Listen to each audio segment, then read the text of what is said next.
रामचंद्र साहब छत्रसाल महाबली करियो बलि बलि। आज का हमारा अध्याय अरब यात्रा महामती श्री प्राणनाथ जी महाराज का अरब यात्रा के विषय में हम विस्तार पूर्वक चर्चा करेंगे। विक्रम संवत 1700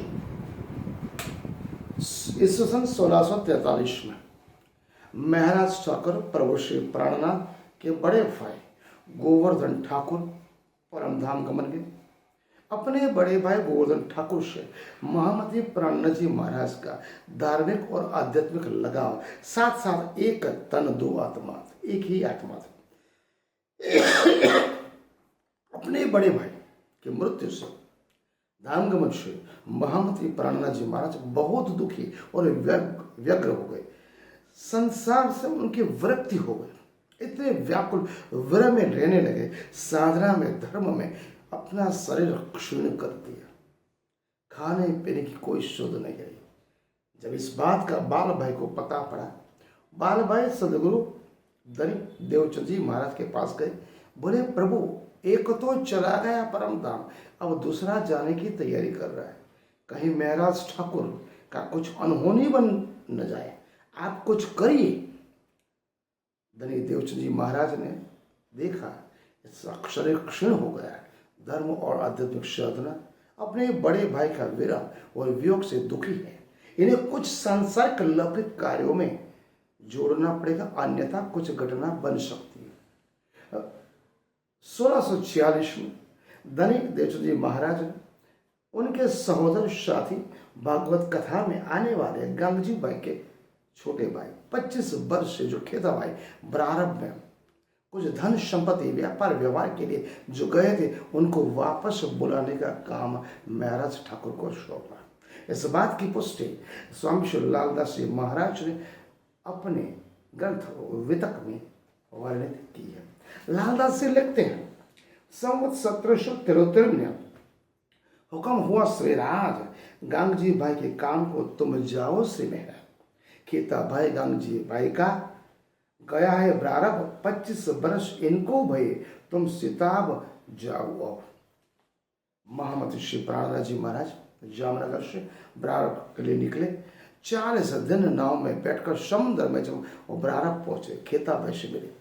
अपने जामनगर के साथी बड़े भाई गंगजी भाई के मित्र सतगुरु देवचंद के प्रमुख शिष्य को मिलकर खेता भाई बहुत खुश हो गए।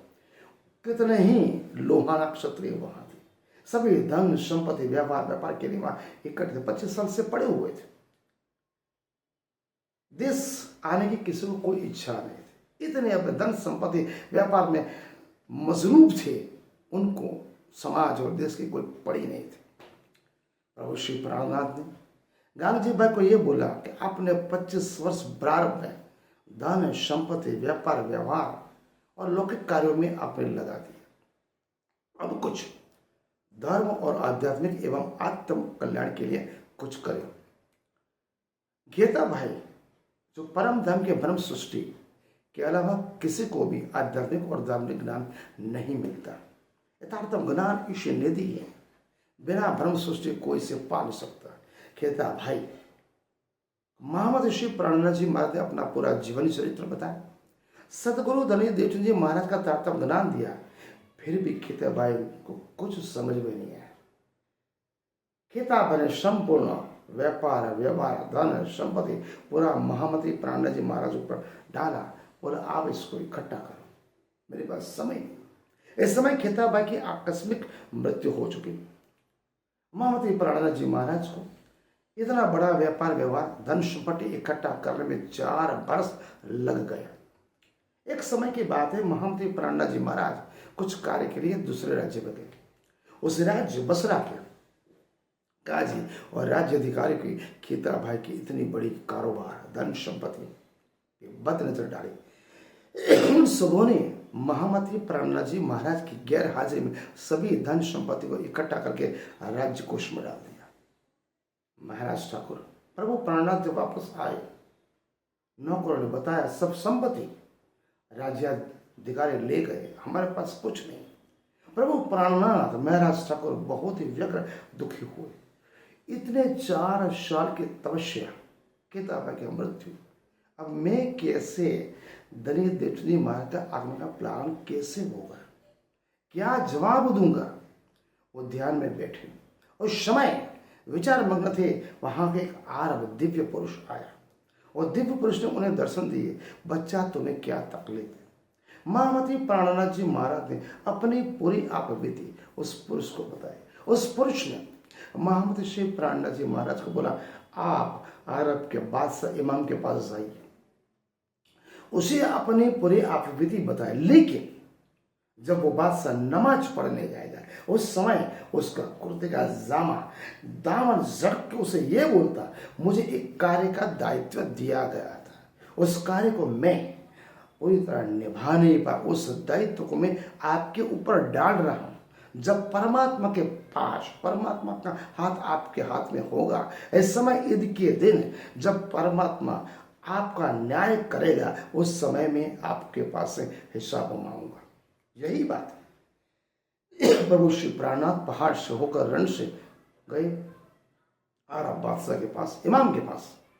2 महीने तक प्रयत्न करके किसी राज्य अधिकारी ने इमाम से मिलने नहीं दिया। अंत में जब वो इमाम नमाज पढ़ने आए, महाराज ठाकुर ने दामन झटका और वही बात की, परम धाम में परमात्मा का हाथ आपके हाथ में होगा, आपका न्याय होगा, उस समय में आपके हिसाब मांगूंगा कयामत के दिन। इमाम चौंक उठा, अचंभित होगा, कयामत की बात, ये तो कोई भ्रम सृष्टि मोमन ही बोल सकता है, ये कैसे मुख से निकले। दूसरे अधिकारी को हटाया, बोला, बच्चे तुम्हें क्या तकलीफ है, क्या कयामत का दिन नजदीक तो नहीं है? महामती प्राणनाथ जी महाराज ने अपनी सभी आप व्यक्ति कही। उसने बोला, बच्चा मैं आपका न्याय करूंगा, आप कल आइए। इमाम नमाज के बाद राजमहल चले गए। इस दूसरी तरफ महामती प्राणनाथ जी महाराज अपने निवास में गए। दूसरे दिन इमाम ने दरबार में बोला, कल मेरा दामन जिसने झटका था उसके आप लेके आइए, उसका न्याय करना है। प्रभु श्री प्राणनाथ को दोनों सिपाही पकड़ के लाए। महामती प्राणनाथ जी महाराज को उसने सर सम्मान, मान सम्मान दिया। सबसे पहले भारतवर्ष का राजकीय बाबत, कौन बादशाह क्या कर रहा है, संस्कृति कैसी है, इस्लाम का प्रचार प्रसार कैसा है, सब कुछ बातें पूछी। और सभी आप सुनने के बाद उसने लिखित में बसरा के काजी और राज अधिकारी को दंड फटकाया। वही बोला, आपसे पर आप लेके जाइए, ये शख्स की पूरी संपत्ति वापस उसे दी जाए, वरना मैं तुम्हें उखाड़ के फेंकूंगा। महामती प्राणी महाराज तो अमलदार 2 सिपाही के साथ बसरा आए और ये संपत्ति, धन संपत्ति वापस अर्जित की। सभी को लेके जामनगर संदेश पहुंचाया। इस तक दलित देवचंद जी महाराज को यह पता पड़ा किताब की मृत्यु हो चुकी। उन्होंने अपने पुत्र बिहारी और उसके मित्र श्याम जी को, दोनों को ब्रारब भेजा।